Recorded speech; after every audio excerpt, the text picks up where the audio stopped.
अमित शाह ने अगर ऐसा ही भगवान का नाम अगर लेते तो 7 जन्म में आप स्वर्ग को जाते। ये मैं 2 सवाल लेना चाहूँगा और पहला सवाल मेरा ये रहेगा कि इस पर सदन में भी हम देख रहे हैं बहुत बहस हुई है और सदन की कार्रवाई सदन नहीं चल पाया, कार्रवाई को बीच में स्थगित करना पड़ा। मल्लिकार्जुन खड़गे जब अपनी सीट पर खड़े होते हैं तो वो सीट से जिक्र अमित शाह का करते हुए कहते हैं कि स्पीकर जो हैं जगदीप धनखड़ जी थे, तो जब उनसे बात कर रहे होते कि मैं ये कहना चाहता हूँ कि अमित शाह को इस्तीफा देना चाहिए क्योंकि उन्होंने जिस तरीके से संविधान के जो रचयिता हैं और जिन्होंने संविधान में अपना बहुत बड़ा योग दिया और संविधान बनाने में उनका योगदान रहा, वो बात कर ही रहे थे, अमित शाह पर आ ही रहे थे, तो वहीं से फिर जगदीप धनखड़ अपनी सीट पर बैठकर मुस्कुराते और फिर इशारा करते हैं कि नहीं आप अमित शाह के बारे में मत बोलिए, क्योंकि आप अमित शाह के बारे में बोलेंगे तो फिर हमें जवाब देना भारी पड़ जाएगा। और दूसरी सर बड़ी बात यह है कि अब कांग्रेस ये कह रही कि भैया अमित शाह को इस्तीफा देना चाहिए और अमित शाह कह रहे कि इस्तीफा चाहिए तो आपको 15 साल वेट करना पड़ेगा। देखिए बिल्कुल, और ये पॉलिटिक्स होती हुई नजर आ रही है, लेकिन पूरे बयान पे आप गौर करेंगे तो वाकई ये कोई भी नहीं मानेगा कि अमित शाह को या कह सकते हैं देश के गृह मंत्री को इस तरह का बयान देना चाहिए था, क्योंकि सदन के अंदर जिस सदन के अंदर वो खड़े हैं, जिस संविधान पे चर्चा कर रहे हैं, वो संविधान खुद बाबा साहब अम्बेडकर का दिया हुआ संविधान है और जिस तरह से मेहनत करके उन्होंने उनकी पूरी टीम ने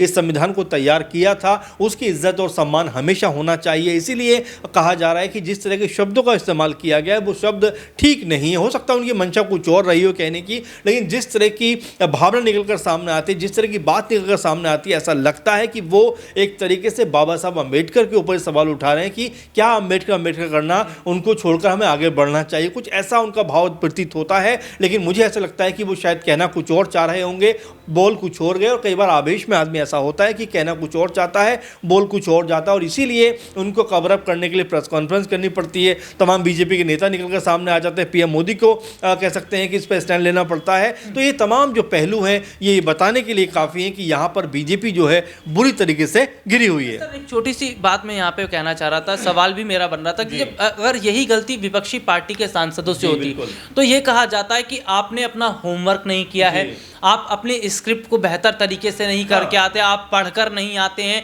आपको क्या बोलना है आपको पता नहीं रहता। तो ये बात अब अमित शाह पर लागू नहीं होती है। देखिए राहुल जी, अगर हम संविधान की बात कर रहे हैं तो ये बीजेपी जिस तरह से उनके तमाम सारे नेताओं ने, जब 2024 का लोकसभा चुनाव चल रहा था, आपको याद होगा, तमाम दर्शकों को याद होगा, बीजेपी के तमाम नेताओं ने कहा था कि भाई आप हमें 400 सीट दीजिए, हम संविधान बदल देंगे, आपको अगर ठीक ठीक याद होगा। और उसके बाद कांग्रेस पार्टी या फिर अखिलेश यादव या और तमाम लोग जो थे हाथों में संविधान की कॉपी लिए कहने लगे कि हम बाबा साहब भीमराव अंबेडकर का जो संविधान है वो बदलने नहीं देंगे, और तमाम तरह से, हाँ बिल्कुल, तमाम तरह से इस चीज़ को, मुहिम को बड़ी करते हुए नजर आए। और चुनाव में देखिए जो बीजेपी 400 पार के नारे लगा रही थी, क्योंकि देखिए दलित समुदाय का एक अटैचमेंट बहुत ज़्यादा है अंबेडकर साहब से, क्योंकि जो जो सुविधाएं, जो जो उनको हक हैं वो सब अंबेडकर जी की वजह से मिल सकें, क्योंकि दलितों का जो प्रभाव है वो कोई बहुत अधिक देखने को नहीं मिलता था। लेकिन जो जो आचार आरक्षण की व्यवस्था हो या समाज में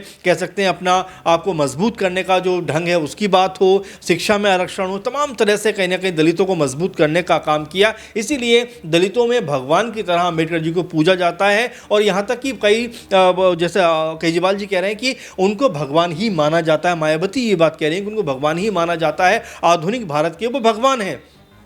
अब यहाँ से जो दलित समुदाय था वो बीजेपी से थोड़ा सा अलग हो गया, राहुल गांधी और अखिलेश यादव के साथ में वो अटैच हो गया। उत्तर प्रदेश में बात कर रहा हूँ, जहाँ पर बीजेपी लगातार 2 बार की अगर हम बात करें, 2014 की बात करें, 2019 की बात करें, आपको याद होगा 2014 में उत्तर प्रदेश के अंदर बीजेपी को 71 से 72 लोकसभा सीटें मिली, जो एक बहुत बड़ा नंबर है। 80 सीटों में से 71-72 सीटें बीजेपी को मिलना एक अपने आप में बताता है कि बीजेपी की लोकप्रियता किस चरम पर पहुँचती नजर आई। 2019 की बात करें, लगभग 63-64 सीटें बीजेपी के पाले में आई। वहीं अगर हम 2024 की बात करें राहुल, तो जो बीजेपी अपने आप को बहुत कॉन्फिडेंस में लेकर आ रही थी, बहुत आत्मविश्वास में भरी हुई थी, उसके पास सीट रह जाती है महज 32-33 सीटें रह जाती हैं, और लगभग ये आंकड़ा आधा आ जाता है। और यहाँ पर अखिलेश, बिल्कुल अखिलेश को आप देखिए, वो जो आई थिंक 3-4 सीटों पर थे वो अचानक से 37 सीटों पर आ जाते हैं, और सबसे बड़ी बात अयोध्या सीट हार जाते हैं। तो यहाँ पर बीजेपी को झटका वाकई में लगा। लेकिन जिस तरह से अब कवर अप करने का प्रयास किया जा रहा था, आपने महाराष्ट्र में देखा, आपने हरियाणा में देखा कि चुनाव जीतते हुए नजर आए, लेकिन यहाँ पर जिस तरह से संविधान की चर्चा करते वक्त या सदन में बोलते वक्त अमित शाह के मुंह से ये शब्द निकले हैं, उसके बाद एक बार फिर ये कहा जाएगा राहुल की बीजेपी जो है वो बैकफुट पर जाती हुई नजर आ रही है, क्योंकि यहाँ पर बीजेपी को कह सकते हैं इस बात को कवर अप करना बड़ा मुश्किल हो रहा है। इसको कह सकते हैं कि अमित शाह को इस पूरे मुद्दे से बचाना निकालना बड़ा मुश्किल हो रहा है। खुद पीएम मोदी भी सामने आ गए, लेकिन फिर भी लोग यही बात कहते हुए नजर आ रहे हैं कि जिस तरह से अंबेडकर का कद छोटा करने का प्रयास किया जा रहा है, जिस तरह से संविधान को बदलने की चर्चाएं लगातार हो रही थी, उसी से जोड़कर इसको देखा जा रहा है। और सबसे बड़ी बात कि दिल्ली में जो आने वाला चुनाव है उसके लिए अभी से रूपरेखा बनाते हुए अब जितने विपक्षी दल हैं वो नजर आ रहे हैं। आखिर अरविंद केजरीवाल तो आप देख रहे हैं जगह जगह धरने प्रदर्शन भी कर रहे हैं, लगातार बीजेपी को ललकार रहे हैं कि मैं अम्बेडकर जी का कद छोटा नहीं होने दूंगा, घर घर जाऊंगा और बीजेपी से इसका बदला लूंगा कि उन्होंने कैसे हिम्मत कर दी हमारे भगवान के खिलाफ ये बात रखने की। कांग्रेस पार्टी को आप देख ही रहे हैं, राहुल गांधी आज नीले रंग में नजर आ रहे थे। तो यहाँ जितने भी पॉलिटिकल लोग हैं बीजेपी के खिलाफ एक माहौल बना रहे हैं। अब ये माहौल कितना बीजेपी को नुकसान पहुंचाएगा ये आने वाले चुनाव में कहीं ना कहीं पता लगता हुआ नजर आ जाएगा। बहुत बहुत शुक्रिया सर आपका। और वाकई क्या अब अमित शाह को मजबूरन इस्तीफ़ा देना पड़ेगा, और क्या इस्तीफ़ा देने के साथ ही साथ वो क्या माफ़ी भी पूरे देश की जनता से मांगते नजर आएंगे? इस मुद्दे पर आपकी क्या राय है, कमेंट करके ज़रूर बताइएगा। फिलहाल आज के इस प्रोग्राम में इतना ही।